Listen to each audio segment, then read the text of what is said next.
Would it be that you were just going to school and you thought about it, or something negative would happen, or something positive? Can you elaborate and maybe give me an example like that, in that type of fashion? Yeah, it's kind of complicating to explain, but basically it was kind of, I always had the urge to do it. Like, it was on an everyday basis, and if my boyfriend wasn't around, I justified it to myself that I needed it. Like, it was my self-medication. Like, I justified using it because of all the pain I had been through in my life. Like, I had the attitude, who's going to tell me I can't do it? You know what I mean? Like, a lot of people haven't gone through what I've gone through. So that was basically my motivation for doing it. And then besides the fact that I always craved it, I always needed it, it got to almost like it was my support system. You know, the heroin was my support system, because I felt like the heroin was never going to leave me.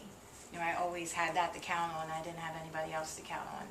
So it just became a huge aspect of my life, and here I am now. I still can't get rid of it. Okay, there's one word that stood out, and correct me if I'm wrong, but that was pain. So you felt pain. You felt, and pain is a negative feeling. Mm-hmm. So, correct me if I'm wrong, but when you felt that pain, is it that you wanted to not feel that pain? Yes. Okay. I would do anything not to feel like the pain and the depression. I just wanted an escape from my mind at the time. I felt like I was like imprisoned by my thoughts and my mind. Okay, I understand. So, with that pain, whatever experience it was, like in your day-to-day life, whenever pain came up, it was a thought, and then that emotion was pain, and then that triggered you to then fill in the blank. What would you then do? You would use the heroin. You would use any other substance to avoid that feeling. Is that Yeah, what you're basically, saying? but I always was able to get a hold of the heroin. Like, I didn't ever have to worry about using something else, because I had a million contacts built up by that point, and I could find it within a half an hour, an hour at the most sometimes. Like, it was very rare that I couldn't find it, so that was never really a problem, finding the actual heroin. But So the substance, that was your drug of choice. And, yes. And you didn't stray from that just because of the availability. Yeah, and I liked the I exact understand. feeling it gave me.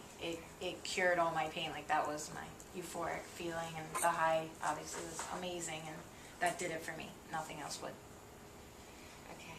So I'd like to do a little experiment here, if you will, if you would like, if you're comfortable with this. But let's say, so typically the picture that I have here, the experiences that you've given me, is that you, Hadley, would have a trigger, something that would then trigger your emotions to make you feel pain. You know, depression is a word that you used. You would feel that, and then your next thought was that, okay, let me get my drug, which you've clearly identified as heroin. Let me get my drug so I don't have to feel this.